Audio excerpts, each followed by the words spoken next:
సింగరేణి తెలంగాణ కొంగు బంగారం లక్షలాది కార్మికులకు ఆసరా రాష్ట్రానికి ఆర్థిక భరోసా దశాబ్దాలుగా రాష్ట్రానికి పెద్ద దిక్కు కొట్లాడి తెచ్చుకున్న తెలంగాణలో సింగరేణిని మరింత అభివృద్ధి చేస్తారనే నమ్మకాన్ని వమ్ము చేశారు.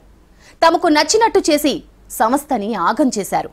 చెప్పేవాళ్ళు చేసేవాళ్ళు ఒక్కటై లక్షలాది కార్మికుల పొట్టకొట్టే ప్రయత్నాలు జరిగాయి. ప్రభుత్వం మారిన తరువాత ప్రజా పాలనలో సింగరేణి భవిష్యత్తుకు రెక్కలొచ్చాయి. ప్రభుత్వ సంకల్పం, సీఎండీ ఆలోచనలు, కార్మికుల ఆశలు సింగరేణికి సిరులు కురిపిస్తోంది. 10 ఏళ్లలో సింగరేణి అప్పుడెట్లుండేది, ఇప్పుడెట్లుంటుందో చూద్దాం.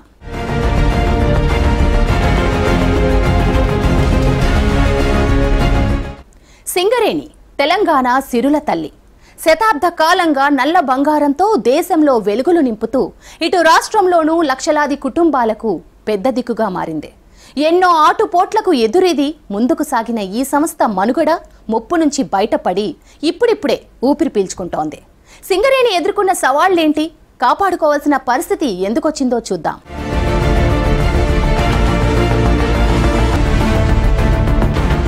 వందేళ్లు పూర్తి చేసుకున్న సింగరేణి బొగ్గు గనుల సంస్థ చరిత్రలో ఎన్నో సంక్షోభాలను ఎదుర్కొని నిలబడింది.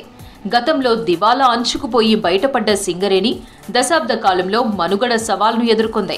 తెలంగాణ వచ్చాక సింగరేణి మరింత గొప్పగా ఎదుగుతుందని ఆశించిన ఉద్యమకారులు, కార్మికులకు 10 ఏళ్లలో తీరని నిరాశ ఎదురైంది.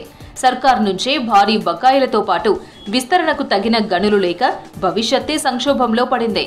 నాటి పాలకుల నిర్లక్ష్యం, అధికారుల అలసత్వంతో ఆర్థిక విధ్వంసానికి గురైంది.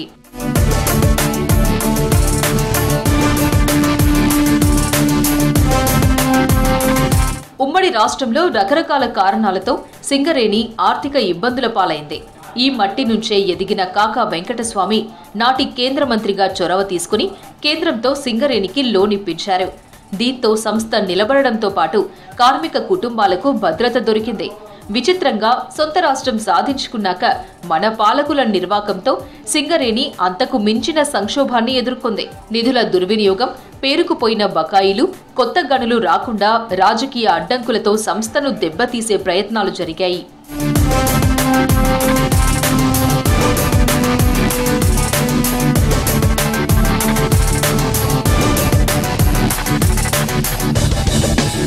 కేంద్ర రాష్ట్రాల ఉమ్మడి సంస్థగా ఉన్న సింగరేణి ఉమ్మడి ఆదిలాబాద్, కరీంనగర్, వరంగల్, ఖమ్మం జిల్లాల్లో విస్తరించి ఉంది. సొంత రాష్ట్రం తెచ్చుకున్న కొత్తలో 3,540 కోట్ల మిగులుతో ఉన్న సింగరేణి 10 ఏళ్ల కాలంలో 4,900 కోట్ల అప్పుల్లోకి పోయింది. కంపెనీ బొగ్గు వాడుకునే జెన్కో, ట్రాన్స్కోలు 42,000 కోట్ల బకాయి పెట్టాయి. సింగరేణి తయారు చేసే కరెంటు వాడుకున్న గత ప్రభుత్వం దాదాపు 19,000 కోట్లు పెండింగ్లో పెట్టింది. ఈ సమస్యకు తోడు గనులను పబ్లిక్ వేలం ద్వారానే ఇవ్వాలన్న కేంద్ర నిర్ణయం మరింత ఇబ్బందిగా మారింది. వేలంలో పాల్గొనడానికి కేసీఆర్ సర్కార్ అనుమతించకపోవడంతో గనుల విస్తరణ దాదాపుగా ఆగిపోయింది.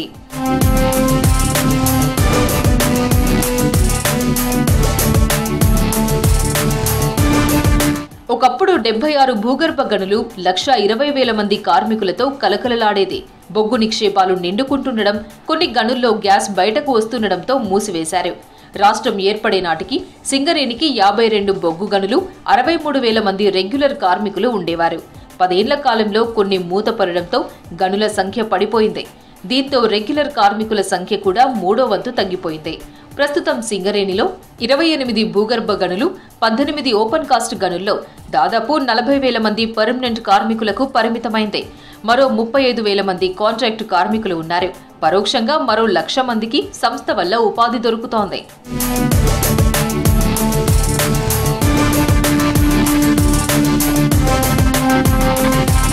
అప్పట్లో రాష్ట్రంలోని కోయగూడెం, సత్తుపల్లి, శ్రావణపల్లి, శాంతి ఓపెన్ కాస్ట్ మైనింగ్ కు కేంద్రం టెండర్లు పిలిచింది. అందులో పాల్గొనకుండా సింగరేణిని నాటి ప్రభుత్వం అడ్డంకులు పెట్టడంతో దూరంగా ఉండిపోయింది. దీంతో అవి ప్రైవేట్ సంస్థల చేతికి పోయాయి. ప్రైవేటుకు పోవడానికే సింగరేణిని అడ్డుకున్నారన్న విమర్శలున్నాయి. పైగా సంస్థ నిధుల్ని నాటి ప్రభుత్వ ముఖ్య నేతల సొంత సెగ్మెంట్లలో పనుల కోసం మళ్లించడం వివాదమైంది.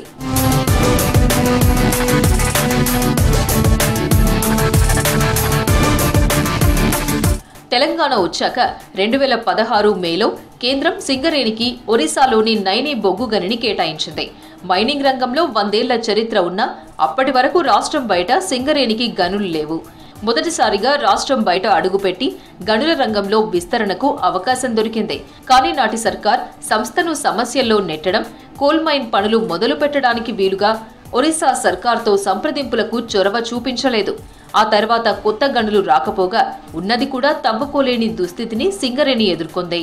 సొంత రాష్ట్రంలో సింగరేణి కష్టాలు తీరడానికి 10 ఏళ్లు ఎదురు చూడాల్సి వచ్చింది. 2 ఏళ్ల కింద సర్కార్ మారడంతో సంస్థ భవిష్యత్తుపై ఆశలు చిగురించాయి. రాష్ట్ర ఆర్థిక వ్యవస్థతో పాటు ప్రజల భావోద్వేగాల్లోనూ సింగరేణి ప్రాధాన్యాన్ని ప్రభుత్వం గుర్తించింది. సంస్థ భవిష్యత్తును కాపాడుకునేలా చర్యలు ప్రారంభించింది. సీఎండీ మార్పు నుంచి విస్తరణ ప్రణాళికల వరకు వరుసగా తీసుకున్న నిర్ణయాలు కొత్త బ్రాండ్ దిశగా సంస్థను నడిపిస్తున్నాయి.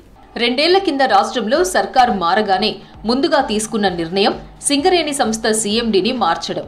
అప్పటికే సంస్థలో చాలా కాలం అనుభవం ఉన్న బలరాంను సీఎండీగా నియమించారు. స్వేచ్ఛగా పనిచేయడంతో పాటు సంస్థ విస్తరణకు వేగంగా ప్రణాళికలు రూపొందించారు. కొత్త రంగాల్లోకి అడుగుపెట్టడం ద్వారా సంస్థకు కొత్త రూపం తెచ్చే దిశగా అడుగులేస్తున్నారు.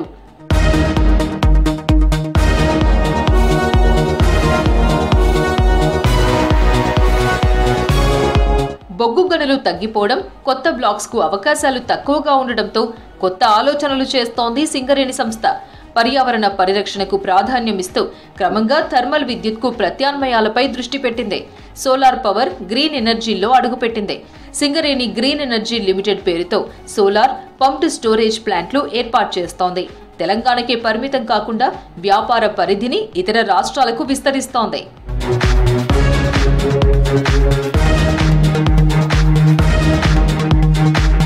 2023లో కొత్త సర్కారు ఏర్పడగానే అప్పటికి 7 ఏళ్లుగా పెండింగ్ లో ఉన్న ఒరిస్సా నైని బొగ్గు గనిని ఉపయోగించుకోవడంపై ఫోకస్ పెట్టింది. ఆ రాష్ట్ర సర్కార్తో కేంద్రంతో సంప్రదింపులు జరిపి సమస్యలకు పరిష్కారాలను సాధించింది. అటవీ భూములు, నిర్వాసితులు, స్థానిక సమస్యలను పరిష్కరించుకుని ఏడాదిన్నర కాలంలోనే నైని గనిలో తవ్వకాలు ప్రారంభించింది. ఈ ఏడాది ఏప్రిల్ 16న గనిని అధికారికంగా ప్రారంభించడంతో సింగరేణి చరిత్రలో రాష్ట్రం బయట కొత్త శకం మొదలైంది.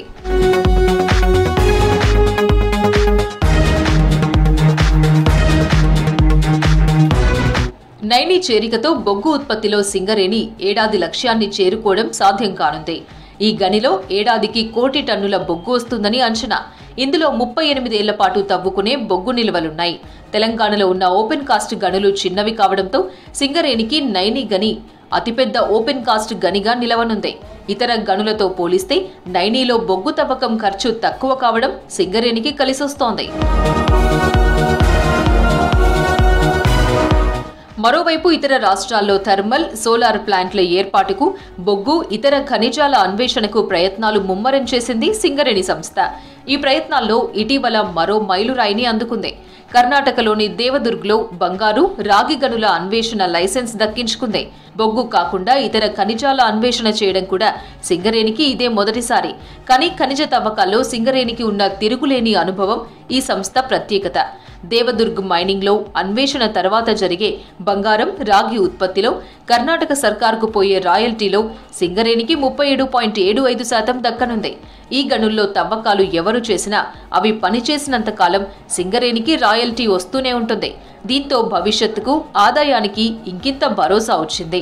అట్లాగే కర్ణాటకలో బంగారు, రాగి గని అన్వేషణే కాకుండా గని తవ్వకాలను దక్కించుకునేందుకు సింగరేణి రంగం సిద్ధం చేస్తోంది. అది కూడా పూర్తయితే సంస్థ పూర్తి స్థాయిలో ఆర్థికంగా పటిష్టం కానుంది. ప్రత్యామ్నాయ గనుల మీద సంస్థ ఫోకస్ పెట్టింది.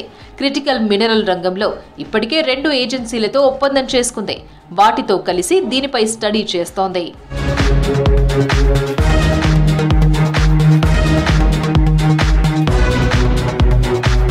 ఇప్పటికే మంచిర్యాల జిల్లా పెగడపల్లిలో 12 మెగావాట్ల థర్మల్ ప్లాంట్ సింగరేణికి లాభాలు తెస్తోంది. అక్కడే మరో 800 మెగావాట్ల కొత్త ప్లాంట్ పనులు త్వరలో ప్రారంభించబోతోంది. రాబోయే 5 ఏళ్లలో 40,000 కోట్ల పెట్టుబడులకు సింగరేణి ప్లాన్ చేస్తోంది. ఇప్పటికే 800 మెగావాట్ల ఫ్లోటింగ్ సోలార్ ప్లాంట్ నిర్మాణంలో ఉండగా కొత్తగా 500 మెగావాట్ల విండ్ పవర్ ప్లాంట్, 500 మెగావాట్ల పంప్డ్ స్టోరేజ్ ప్లాంట్లను, 200 మెగావాట్ల బ్యాటరీ ఎనర్జీ స్టోరేజ్ వ్యవస్థలను నిర్మించనుంది. రాజస్థాన్ సోలార్ పార్క్లో ప్లాంట్ ఏర్పాటుకు అక్కడి ప్రభుత్వంతో సింగరేణి ఒప్పందం చేసుకుంది. అక్కడ 1500 నుంచి 2000 మెగావాట్ల సౌర విద్యుత్ కేంద్రాలు నిర్మించనున్నారు. ఒరిస్సా నైని గని దగ్గర 2 800 మెగావాట్ల ప్లాంట్ల ఏర్పాటుకు 20,000 కోట్లతో ప్రణాళిక రెడీ చేసింది. బొగ్గు గనుల వేలానికి దూరంగా ఉండే విధానాన్ని పక్కన పెట్టి వేలంలో పాల్గొనాలని ఇటీవలే నిర్ణయం తీసుకుంది. రాష్ట్ర ప్రభుత్వ సహకారంతో ఇతర రాష్ట్రాల్లోనూ బొగ్గు బ్లాక్లను కొనేందుకు కసరత్తు చేస్తోంది. విదేశీ సంస్థల సహకారంతో విదేశాల్లోనూ మైనింగ్ రంగంలో అడుగుపెట్టేందుకు సింగరేణి ప్రయత్నిస్తోంది. గ్లోబల్ సింగరేణి బ్రాండింగ్ దిశగా పలు దేశాలతో సంప్రదింపులు చేస్తోంది. పలు దేశాల అధ్యక్షులను కలిసి గనుల రంగంలో తన అనుభవాన్ని వివరిస్తోంది.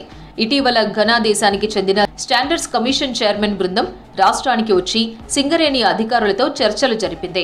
అక్కడి వజ్రాలు, బంగారం, మ్యాంగనీస్ వంటి గనుల తవ్వకాలకు ప్రణాళికలపై చర్చించారు. సింగరేణి టీం ఘనా దేశానికి రావాలని ఆ దేశ ప్రతినిధులు ఆహ్వానించారు. మరోవైపు ఆస్ట్రేలియాలోనూ బొగ్గు గనులపై సింగరేణి ఫోకస్ పెట్టింది. ఆ దేశ ఆర్థిక మంత్రితో ఇప్పటికే సంప్రదింపులు జరిగాయి. తమ ప్రతిపాదనలకు ఆస్ట్రేలియా సానుకూలంగా ఉన్నట్లు సింగరేణి అధికారులు చెప్పారు.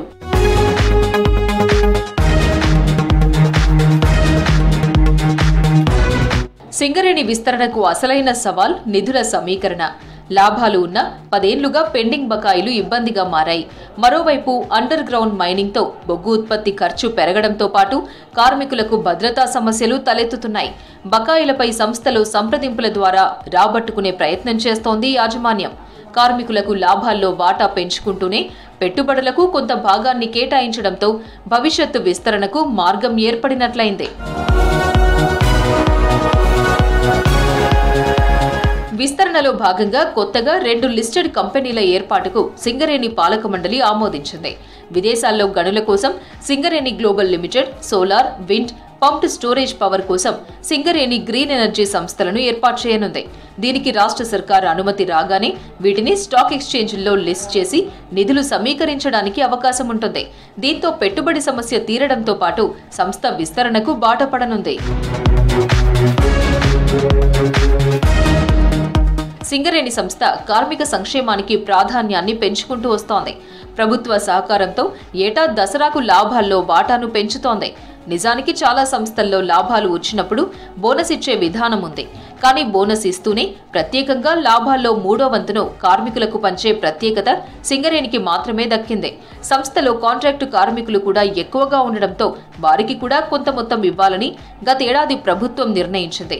గతేడాది ఒక్కో కాంట్రాక్టు కార్మికుడికి 5,000 రూపాయలు ఇవ్వగా ఈసారి 5,500 రూపాయలు అందించారు. అట్లాగే 2 ఏళ్ల కాలంలో ఇప్పటి వరకు సింగరేణి కార్మికుల వారసులకు దాదాపు 1,200 మందికి డిపెండెంట్ ఉద్యోగాలు కల్పించింది. ఒక రకంగా సింగరేణికి మంచి రోజులొచ్చాయి. కొత్త గనులు, కొత్త రంగాల్లో అడుగులు, కొత్త ఆలోచనలతో సరికొత్త సింగరేణి తయారవుతోంది.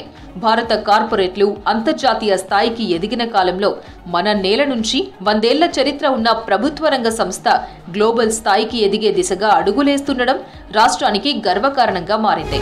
100 ఏళ్ల సిరుల గనికి 10 ఏళ్లు గ్రహణం పట్టింది. నేతల సొంత ప్రయోజనాలు, నిర్లక్ష్యానికి తోడు పాలనాపరమైన లోపాలతో నిర్వహణ గాడి తప్పింది. గొప్పగా విస్తరిస్తూ ప్రపంచ స్థాయికి ఎదగాల్సిన సంస్థకు బకాయిల గుదిబండ పడింది. కంపెనీ భవిష్యత్, కార్మికుల సంక్షేమం ఆలోచించాల్సిన యాజమాన్యం జీ హుజూర్గా మారి మనుగడకే ముప్పు వచ్చే పరిస్థితి తెచ్చింది. తెలంగాణ రాగానే మనదైన సర్కార్ పర్యవేక్షణలో సమర్థమైన యాజమాన్యాన్ని ఏర్పాటు చేసి ముందుకు నడిపిస్తారని అటు కార్మికులు, ఇటు ఉద్యమకారులు బలంగా నమ్మారు. కానీ వాస్తవంలో పూర్తి భిన్నంగా జరిగింది. సింగరేణి పాలనను స్వతంత్రంగా పనిచేయనీయకుండా నాటి సర్కార్ ఆంక్షలు పెట్టింది. చెప్పు చేతల్లో పనిచేసే వ్యక్తులను అక్రమంగా కొనసాగిస్తూ సొంత పెత్తనం చేసింది. పేరుకు లాభాల్లో వాటాను చూపించి గొప్పలు చెప్పుకోవడం తప్ప కంపెనీ భవిష్యత్తు పట్టించుకోలేదు. దీంతో విస్తరణ ఆగిపోయింది. కార్మికుల ఉద్యోగాలు తగ్గిపోయి కొత్త అవకాశాలే లేకుండా పోయాయి. ఈ పరిస్థితి కోల్ మైన్ ప్రాంతాలున్న జిల్లాల ప్రజలకు ప్రత్యక్షంగా కనిపించింది. ఏమనుకున్నాం, ఏం జరిగిందనే ఆవేదనలో పడేసింది. ప్రభుత్వ మండలి సిఎన్ఎండికి ఉన్న తర్వాత ఏ కాంప్లైంట్ రాసిన ఏమైతుంది, పక్కదారి పట్టిస్తున్నారు. సిఎన్ఎండి ఆఫీస్ చెంచల్గూడ జైల్లాగా చేసిండు, వర్క్షాప్లు చెంచల్గూడ జైల్లాగా చేసిండు. కార్మికులు కానీ కార్మిక నాయకులు అని కలవడానికి పోతే జైళ్ళకు పోతే 10 మందిని చంపినోని కూడా జైలుకు పోతే ములాఖాతు పెడితే కలిసే అవకాశం ఉండేది. కానీ సింగరేణిలో అది లేదు. ఎవరికి దగ్గర రానివ్వలేదు. పొలిటికల్ లీడర్లను ఒక్కరిద్దరిని దగ్గర పెట్టుకుని వాళ్ళు చెప్పినట్టు మన పైసలన్నీ సిఎస్ఆర్ నిధులన్నీ వాళ్ళ మంత్రుల ఇండ్లకి పంపించిండు. సిఎస్ఆర్ నిధులకు నిబంధనలకు విరుద్ధంగా పనిచేసిన సిఎస్ఆర్ నిధులు కోల్బెట్ ఎఫెక్టెడ్ ఏరియాలో ఖర్చు పెట్టాలి. రాష్ట్రం వచ్చాక కొంతకాలానికే సింగరేణి సీఎండీగా శ్రీధర్ను కేసీఆర్ సర్కార్ నియమించింది. నిబంధనల ప్రకారం ఈ పోస్టుకు గడువు ఉన్నా 49% వాటాదారుగా కేంద్ర ప్రభుత్వం అభ్యంతరం చెప్పినా వినకుండా ఆయన్ను 9 ఏళ్లు కొనసాగించింది. చివరికి సర్కార్ మారితే గానీ సీఎండీ మారరు అనుకునేదాకా పోయింది. 10 ఏళ్లలో సంస్థ అభివృద్ధి భవిష్యత్తును యాజమాన్యం ఆగం పట్టించిందని విమర్శలు వచ్చినా సర్కార్ పట్టించుకోలేదు, కనీసం వినిపించుకోలేదు. అప్పటి సీఎం కేసీఆర్ ఒకరిద్దరి ముఖ్య నేతల ఆదేశాలను తప్ప సీఎండీ ఎవరి మాట వినరన్న ఆరోపణలు వెల్లువెత్తాయి.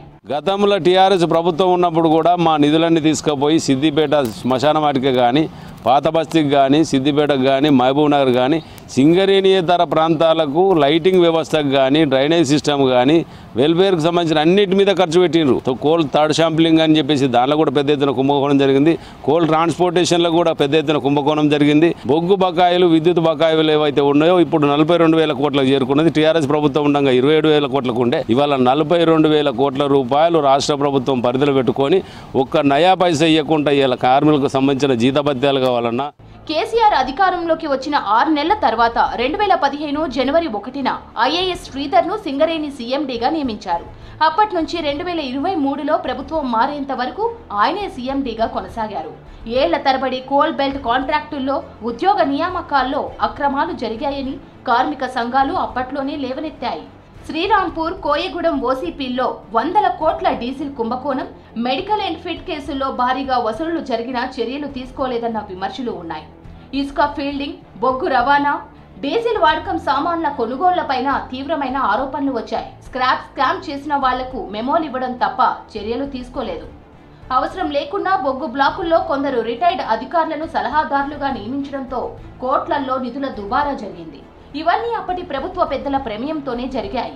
దేశం అంతర్జాతీయ స్థాయిలో కూడా అనేక బహుమతుల్ని, కీర్తి కిరీటాలని పొందినటువంటి సింగరేణి ఇవాళ భవిష్యత్తు లేకుండా అస్తవ్యస్తంగా తయారైంది. సింగరేణి మనుగడ కూడా చాలా ప్రశ్నార్థకంగా మారినటువంటి పరిస్థితి. సింగరేణిలో పనిచేసినటువంటి చైర్మన్ ఎవరైతే ఉన్నారో శ్రీధర్ గారు, ఆయన అనుసరించినటువంటి విధానాల ఫలితంగా ఆ రోజు అనేక కుంభకోణాలు వెలుగు చూసినాయి. 2016లో 478 క్లరికల్ పోస్టుల రాత పరీక్షల్లో అక్రమాలు జరిగాయని, కొన్ని జిల్లాల్లో ఒకే కుటుంబం వారికి జాబ్స్ వచ్చాయంటూ కార్మిక సంఘాలు ఫిర్యాదు చేసినా చర్యలు లేవు. శ్రీరాంపూర్ ఏరియా డీజిల్ స్కామ్ అధికారులపై చర్యలు తీసుకోకుండా పేరుకు 2 ఇంక్రిమెంట్లు కోత పెట్టి కొనసాగించారు. సింగరేణి నిధుల సాయంతో నడిచే రామగుండం మెడికల్ కాలేజీలో కార్మికుల పిల్లలకు తక్కువగా సీట్లు కేటాయించడం వివాదానికి దారితీసింది. ఆ నిధులతో సింగరేణి సంస్థ సొంతంగా మెడికల్ కాలేజ్ ఏర్పాటు చేసే అవకాశం ఉన్నా కూడా అప్పటి యాజమాన్యం చొరవ తీసుకోలేదు. సింగరేణి పెద్ద ఆఫీసర్ల మాస్టర్లలో గోల్మాల్ జరిగిందని అప్పట్లోనే కాగ్ తప్పుపట్టింది. రాజకీయ ప్రమేయంతో కొందరికి మేలు చేయడానికి యాజమాన్యం పనిచేయడం సంస్థను బలహీనం చేస్తూ వచ్చింది. సిఎస్ఆర్ నిధులు అంటున్నారు. సిఎస్ఆర్ నిధులలో ఎవరు ఖర్చు పెట్టాలి, ఎవరు ఇవ్వాలి? లాభాలలో 2% కార్మికులకు సంబంధించిన ఎక్కడైతే సింగరేణి ప్రభావిత ప్రాంతాల్లో ఖర్చు పెట్టాలి. ఖర్చు పెడుతున్నారా? అది కేసీఆర్ ప్రభుత్వం దాన్ని తప్పుదో పట్టించి సింగరేణికి వచ్చిన నివాస ప్రాంతాల్లో ఖర్చు పెట్టిన, ప్రభావిత ప్రాంతాల్లో ఖర్చు పెట్టిన డబ్బులన్నీ ఇతర ప్రాంతాలకు తరలిపోతున్నాయి. ఎవరికి పలుకడు ఉంటే వాళ్ళు పట్టుకుపోతున్నారు. అన్ని సింగరేణి నిధులు అన్నీ కూడా ఆయన ద్వారానే కేసీఆర్కి ముట్టినాయి. అప్పటి అధికార పార్టీకి అనుబంధ సంఘమే గుర్తింపు సంఘంగా ఉండడంతో గడువు పూర్తయినా కార్మిక సంఘం ఎన్నికలు జరపలేదు. అనధికారికంగా పెత్తనం చేయడం కార్మికులకు ఇబ్బందికరంగా మారింది. వారిలో అసంతృప్తి ఉండడంతో ఓడిపోతామనే భయంతోనే ఏకంగా ఎన్నికలే జరగకుండా నాటి యాజమాన్యం తొక్కిపెట్టింది. పదవీ కాలం పూర్తయిన తర్వాత కూడా సీఎండీగా శ్రీధర్ను కేసీఆర్ సర్కార్ కొనసాగించింది. దీనిపై పాలక మండలి సమావేశాల్లో కేంద్ర బొగ్గు మంత్రిత్వ శాఖ ప్రతినిధులు అభ్యంతరం చెప్పినా కేసీఆర్ పట్టించుకోలేదు. 2023 డిసెంబర్లో ప్రభుత్వం మారిన తర్వాత గానీ సీఎండీ మార్పు సాధ్యం కాలేదు. ప్రభుత్వాలు వస్తుంటాయి, పోతుంటాయి. కానీ అధికారులు మాత్రమే శాశ్వత ఉద్యోగులుగా వ్యవస్థలపై తమదైన ముద్ర చూపిస్తారు. సింగరేణిలోనూ ఇదే జరుగుతోంది. దశాబ్ద కాలం స్తబ్దత తర్వాత జరిగిన మార్పు సంస్థ భవిష్యత్తు మీద ఆశలు పెంచింది. కొత్త ఆలోచనలు, కొత్త లక్ష్యాలతో సింగరేణి వేగంగా ముందడుగు వేస్తోంది. ఇందులో కీలక పాత్ర సిఎండి బలరాం నాయక్.